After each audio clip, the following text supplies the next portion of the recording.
Sabemos muy poco de lo que eran las relaciones familiares en la época prehispánica, pues no tenemos tantos documentos como tenemos para los pueblos del centro de México.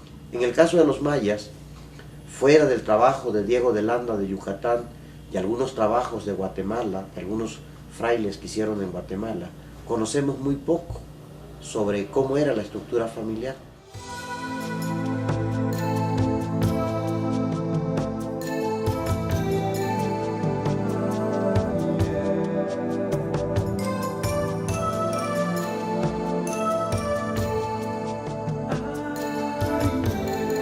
Al igual que muchos pueblos de Mesoamérica y muchos pueblos del continente americano, las relaciones familiares eran importantes en la sociedad maya. De hecho, podríamos decir que, aunque habían rebasado el nivel tribal, mucha gente supone que cualquier agrupación de indios es una tribu, pero no, una tribu es una categoría antropológica que implica una vinculación por lazos familiares. Se es miembro de la tribu en tanto sea uno parte de un linaje, de un grupo familiar.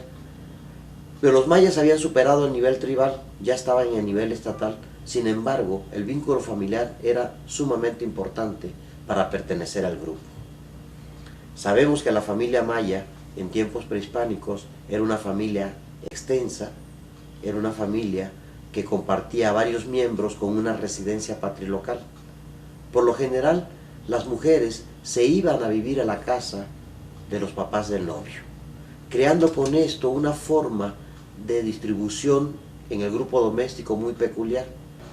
Pero a través de la deducción, a través del análisis de los materiales arqueológicos y sobre todo a través del patrón de asentamiento, la forma de la distribución de las unidades residenciales nos muestra que generalmente una neolocalidad comenzaba con una casa, el fundador de esa familia.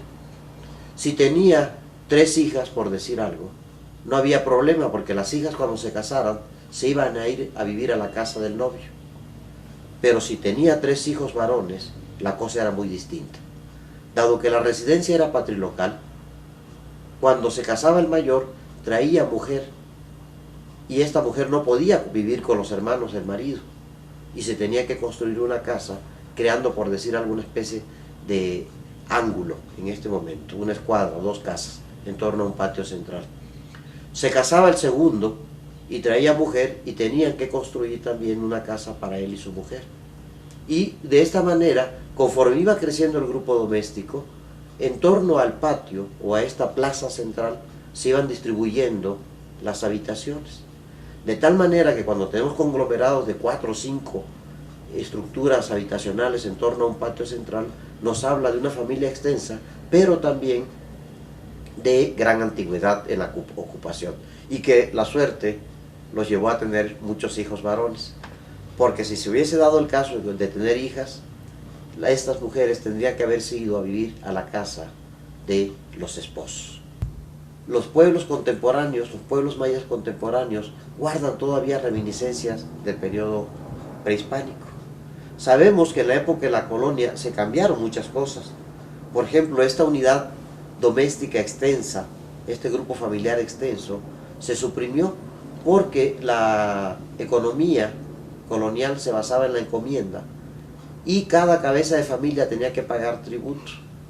Entonces, si teníamos una familia extensa, de pronto teníamos a 4 o 5 matrimonios pagando como una sola familia.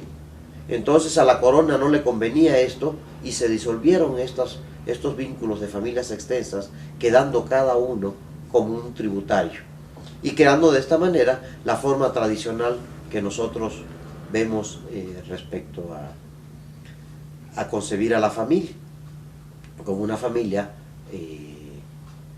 nuclear de esposo, esposa, hijos y solamente. Pero eso es una cuestión que se crea en la época colonial.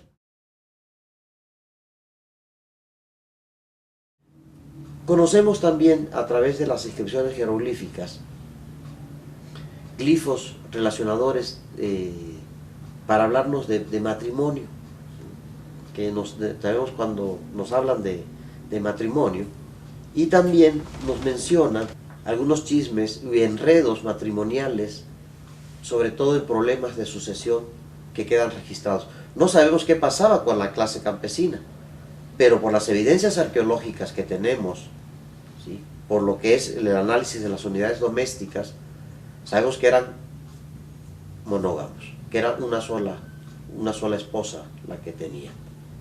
Pero las mismas inscripciones jeroglíficas nos muestran que la élite gobernante podía ser polígama, ¿sí? Sabemos casos de muchos gobernantes de ciudades mayas, como es el caso de Yaxchilán, por ejemplo, un gobernante llamado Escudo Jaguar o Pájaro Jaguar, que tienen varias mujeres, ¿sí?, y las mencionan en sus textos y les hacen retratos a ellas. Hay otros que son más fieles, que solamente se les conoce una mujer. Tal es el caso, por ejemplo, de Pacal, el que está enterrado en la tumba de Palenque. Y curiosamente, él recibe el poder de parte de su madre. La filiación, el parentesco estaba dado por las dos líneas. Las dos líneas eran importantes. Tanto la parte era patrilineal como matrilocal. Y en las inscripciones jeroglíficas justamente se señala esto. Se muestra cuando son importantes los dos progenitores, siempre se citan a los dos. Quizás en ciertas situaciones políticas que debieron haber habido conflictos hereditarios, en ocasiones no se cita al padre o no se cita a la madre. No sabemos a ciencia cierta por qué, pero debe haber alguna explicación en cuanto a rompimientos de lazos familiares también, porque debieron estar seguramente presentes.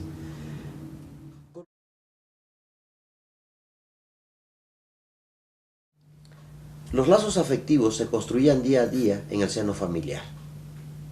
Los primeros 3 o 4 años del niño estaban fuertemente vinculados con su madre. Después de esa edad había cierta autonomía y ya los niños podían moverse un poco más libre. Sabemos por las inscripciones también que hay cambios de nombres. Los textos jeroglíficos nos hablan de nombres de niños, de nombres de adolescentes y de nombres de adultos. Quizás estos ritos de paso le otorgaban nombres nuevos a los niños y también responsabilidades, derechos y obligaciones nuevas. Es algo así como los 15 años en la actualidad para los pueblos occidentales. Esos ritos debieron de ir formando el carácter de estos niños, pero el vínculo familiar era muy importante del mismo momento del nacimiento, desde la lactancia misma. Muchas veces a nosotros nos parece un poco extraño de que los indígenas, las mujeres indígenas, contraigan a los niños todo el tiempo con el rebozo atado a la espalda.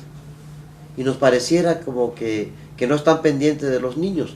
Pero no, esta relación crea unos lazos afectivos muy fuertes, porque los latidos del corazón a los cuales el niño está acostumbrado en su vida intrauterina continúan durante los 2 o 3 primeros años de su vida, que siempre están pegados a la espalda de la madre. Crean relaciones, una vinculación mucho más estrecha y mucho más fuerte, un vínculo familiar mucho más fuerte, mucho más estrecho que el de nosotros, donde lo normal es que el niño duerma en su cuna, que no duerma con los padres, que no esté tanto tiempo con la madre. Eso no ocurría en estos pueblos. Sabemos iconográficamente y por figurillas la presencia de cunas, pero cunas portátiles que son cargadas por las mismas madres. Y esto es común todavía en muchos pueblos de Mesoamérica. Cuando no es con el rebozo que traen al niño pegado a la espalda, vienen en una especie de armazones, de aparejos, donde va el niño continuamente y crea un vínculo muy fuerte con la madre. La niña va a crecer siempre en el seno de la casa. En cambio el niño, conforme va creciendo, va a poderse alejar más del vínculo familiar, va a poder salir más y va a terminar, comentábamos en el caso de algunos pueblos mayas, en lo que se llama la casa de solteros. Va a llegar un momento que se va a retirar del grupo familiar para tomar cierta educación que lo va a formar como un miembro de ese grupo social. Sabemos también que los vínculos familiares eran tan estrechos porque la plaza central o el patio en torno al cual estaban las unidades habitacionales servía para realizar ritos o muchas veces pláticas o reuniones familiares que de alguna manera reforzaban el vínculo familiar, pero también el vínculo social, y sobre todo a través de los cuentos, de los relatos, sobre todo las narraciones de los mitos, se iba formando la ideología y su escala de valores también, ¿sí? Era en este proceso donde se creaba la escala de valores de estos niños. Los niños eran bienes muy preciados entre los pueblos mayas, reminiscencias todavía de las etapas de los cazadores-recolectores, donde todos los niños son cuidados por igual por todos los hombres de la comunidad. Un niño en una comunidad maya en la actualidad sigue siendo un bien muy preciado.